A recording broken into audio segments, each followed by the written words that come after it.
Love infinite में आपका बहुत बहुत स्वागत है। तो कैसे हैं आप सब? बहुत अच्छे होंगे, फर्स्ट क्लास होंगे, यही मैं आशा करती हूँ। डेली डोज ऑफ टैरो में आपके लिए क्या लेकर आ रहे हैं टैरो कार्ड्स, ज़रूर देख लेते हैं कि आप क्या सोच रहे हैं और आपके लिए क्या गाइडेंस निकल कर आती है। ठीक है, चलिए, क्या सोचते हैं आप और क्या गाइडेंस निकल कर आ रही है।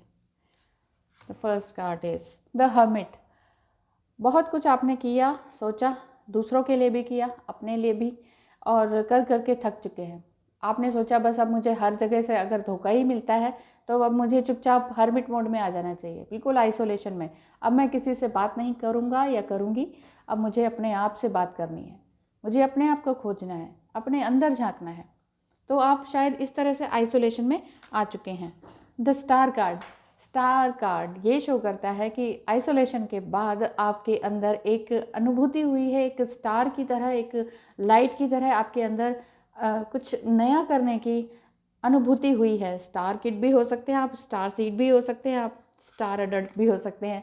तो देखिए, अब इसके बाद आपने सोचा कि ठीक है, अब मैं अपने पैसों को ध्यान से संभालूंगा या संभालूंगी, बहुत अच्छे से केयर करूंगा, बहुत नर्चर करूँगा सबको, लेकिन जब तक कोई मुझे हेल्प मांगने नहीं आएगा तब तक मैं किसी की हेल्प नहीं करने वाला या करने वाली। क्योंकि अब तक आप बहुत ज़्यादा देते ही देते रहते थे, गिविंग गिविंग में लगे रहते थे कि अरे तो तुम्हें तकलीफ़ है, लो मैं तुम्हारे लिए करता हूँ, लो तुम्हें तकलीफ़ है, ये लो मैं तुम्हारे लिए करता हूँ, जितना हो सकता है मैं करता हूँ। तो ऐसे में क्या होता है, दूसरा सोचता है, फॉर ग्रांटेड ले लेता है और कहता है कि अरे ये तो ऐसे ही है। तो ऐसे में आपका टाइम, एनर्जी, पैसा सब कुछ वेस्ट होता है और बाद में आपको लगता है कि शायद इसने मुझे डिच किया है, धोखा दिया है। एक्चुअली आपका स्वभाव ही दूसरे के स्वभाव को बदलने के लिए मजबूर करता है, क्योंकि आप अगर ज़्यादा देते रहते हैं ना तो दूसरे को लगता है ये तो एम ही है। तो इसलिए एम ही नहीं बनना है अपनी लाइफ में। क्या करना है फिर? वाह, queen and king, the queen of swords, queen of swords की तरह अपनी बातों को भी बड़े संभाल कर रखना है किसी के आगे। आप बहुत ही खूबसूरत इंसान हैं, बच्चों को भी प्यार करने वाले हैं और नेचर को भी बहुत प्यार करते हैं। आप एम्पैथिक क्वालिटी लिए हुए हैं, एम्पैथ हैं आप, बहुत मतलब बहुत ओवर सेंसिटिव भी हैं। इस वजह से लोगों की हेल्प करते हैं, चाहे बोलने से, चाहे मतलब जिसे कहते हैं वर्बल हेल्प हो गई, फाइनेंशियल हेल्प हो गई, इस तरह से आप बहुत ज़्यादा करते हैं। दूसरों को आप इस तरह से हील कर देते हैं कि जिससे कि कोई आपसे बात करे तो वो पूरी तरह से हील हो ही जाते हैं। Next is page of pentacles.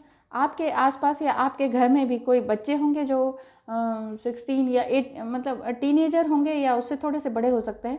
तो वो शायद पैसों की वेस्टेज करते हो, इस वजह से भी आप कुछ ऐसा सोच रहे हैं, आपके माइंड में कुछ ऐसा आ रहा है कि उन्हें मैं कैसे सिखाऊं, कैसे संभालूं, उन्हें क्या ऐसा बोलूं कि वो संभल जाएं। इस तरह की वाइब्स आ रही हैं आज। तो next is queen of wands, queen and king, queen and king. तो आप जो है पूरी तरह से अपने आप को संभाले हुए हैं। आपके कहना तो ज़रूर कोई ना कोई मानेगा, जो आपके साथ हैं, चाहे आपके फ्रेंड्स हैं, फैमिली है, स्पाउस है, बच्चे हैं, आप सब पूरी मतलब अपने घर की दुनिया है और उसकी धुरी हैं आप।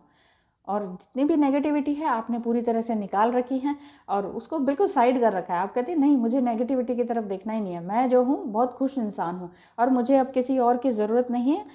मतलब ज़्यादा ना मैं फैमिली की तरफ देखने वाली हूँ। वाह, दिस इज़ रिवर्स में आया है 7 ऑफ स्वॉर्ड्स, यानी कि अब तक जिसने भी आपको धोखा दिया, डिच किया, गलत बोला, आपके पीछे से र्यूमर उड़ाया, वो सब जा चुके हैं, वो टाइम जा चुका है। क्योंकि अब आपके पास क्वीन ऑफ वांड्स है, मतलब क्वीन भी हैं आप उस वांड्स की एंड स्वॉर्ड्स की भी, एंड किंग ऑफ पेंटिकल्स, मतलब स्टार है आप, you are the star one. तो आप बहुत स्टार की तरह चमकने वाले हैं और बहुत ज़्यादा बैलेंस आपकी लाइफ में आ रहा है। तो चलिए देख लेते हैं एंजल्स आपको क्या गाइडेंस देते हैं। Angels please one card. Thank you so much. Wow, rainbow blessings. अगर आप अपने आप को पूरी तरह से बैलेंस बना ही चुके हैं तो यहाँ पर एंजल्स आपको कह रहे हैं blessings are showering your life. आपकी लाइफ में ब्लेसिंग्स पूरी तरह से बरस रही है, बस आपको देखने की देर है। आपके अंदर थोड़ा बहुत भी अगर नेगेटिविटी है कि मैंने सब कुछ किया सबके लिए, स्पाउस के लिए, फैमिली के लिए, फ्रेंड्स के लिए, बच्चों के लिए, अपने छोटे भाइयों को भी बच्चे की तरह पाला। भाई आ रहा है मेरे मुंह में, हाँ हो सकता है कुछ ऐसा ही आप सोच रहे हो इस टाइम। तो और वो मुझे इस तरह से फील करवाते हैं कि यू आर नथिंग, है ना। तो अगर ऐसा आपके बार बार मन में आ रहा है तो यहाँ पर ये गाइडेंस दी जा रही है कि अपने मन में प्यार के फूल खिलाएं। प्यार कभी भी मरता नहीं, चाहे आपने किसी से किया फैमिली है, फ्रेंड्स हैं, बच्चे हैं, ब्रदर हैं, सिबलिंग है, छोटे हैं, जिनको आपने बिल्कुल मदर की तरह नर्चर किया। यहाँ पे कार्ड्स आए थे ना, मदर की तरह बिल्कुल नर्चर किया आपने। सबको प्यार करते हैं, बहुत टेक केयर करते हैं। तो लोगों ने या भाई बहन ने भी आपको इस तरह से फील कराया कि you are nothing, for granted लिया आपको। तो ये चीज़ अगर आपको कहीं ना कहीं चुभती है तो प्लीज़ आपको यहाँ पर ये गाइडेंस दी जा रही है। एंजल्स आपको कह रहे हैं कि देखिए, रेनबो ब्लेसिंग्स ज़रूर आपके पास है, आसपास है। अगर आपने सपने में भी रेनबो देखा है तो भी समझ जाइए। और रेनबो का मतलब यहाँ ये भी है कि आपके सातों चक्र बैलेंस हो रहे हैं। आप शायद चक्रा हीलिंग भी करती हैं, तो शायद आपके सातों चक्र भी बैलेंस हो रहे हैं, और ये बैलेंस होके रहेंगे। यही गाइडेंस आ रही है, यही ब्लेसिंग्स आ रही है आपके लिए, क्योंकि blessings are showering your life. Thank you so much for watching. Have a nice day.